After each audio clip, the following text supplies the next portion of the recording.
Assalamualaikum warahmatullahi wabarakatuh. Hai anak-anak, kembali lagi dengan Miss Novi di mata pelajaran Bahasa Indonesia. Hari ini kita akan lanjut kembali materi kita di bab kedua.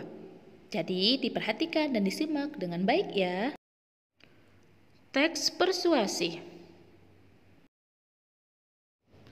Materi yang akan kita bahas yang pertama adalah pengertian dari teks persuasi, 2 tujuannya, 3 ciri-ciri, dan 4 adalah strukturnya. Mari kita awali dengan pengertian teks persuasi.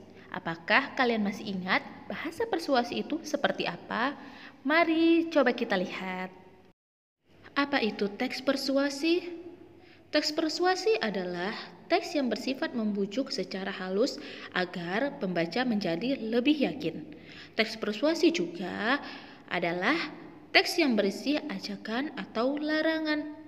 Dan juga teks persuasi ini berisi saran, arahan, dan pertimbangan. 2 tujuan teks persuasi yaitu membujuk, merayu, mempengaruhi orang lain agar mengikuti apa yang diinginkan penulis.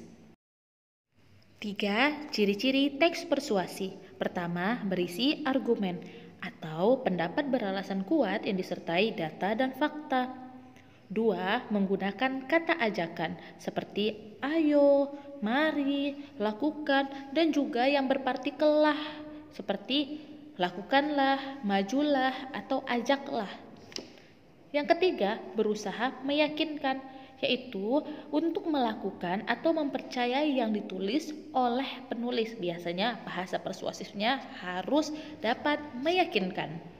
Yang keempat, menghindari konflik. Maksudnya itu agar kepercayaan pembaca tidak hilang. 4. Struktur teks persuasi. Struktur teks persuasi ini terbagi atas 3. Yang pertama ada namanya tesis, 2 argumen, dan ketiga rekomendasi. Apa itu tesis? Tesis itu adalah pengenalan ide pokok tentang suatu gejala atau kejadian yang akan diangkat atau dibahas. 2 argumen. Argumen itu adalah memuat pendapat berupa bukti dapat mendukung ide pokok atau tesis.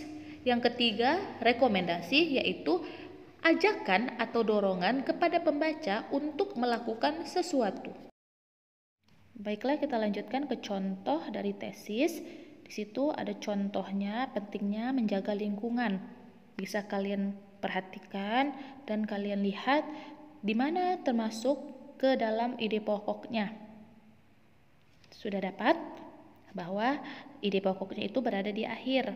Berarti ide pokoknya adalah kita harus menjaga kebersihan lingkungan supaya lingkungan kita menjadi bersih. Itu dia untuk di tesis. Kita lanjut yang kedua, yaitu argumen. Di sini ada 3 paragraf. Dan ini argumen itu adalah pendapat ya. Berarti di sini adalah pendapat dari teksnya. Saya ambil yang paragraf pertama itu, salah satu adalah dengan menjaga kebersihan. Itu dia masuk ke dalam argumen. Kita lanjut yang ketiga, yaitu rekomendasi. Di sini rekomendasi itu adalah ajakan atau dorongan. Berarti di contohnya ini mana yang termasuk rekomendasi? Lihat di situ. Marilah itu ya, marilah kita tanamkan. Berarti itu adalah contoh dari rekomendasi. Baiklah, itu dia materi kita pada bab 2 mengenai teks persuasi. Semoga kalian dapat memahami materi kita, dan jika masih kurang paham boleh diulang-ulang kembali video ini atau boleh juga tanyakan ke Miss.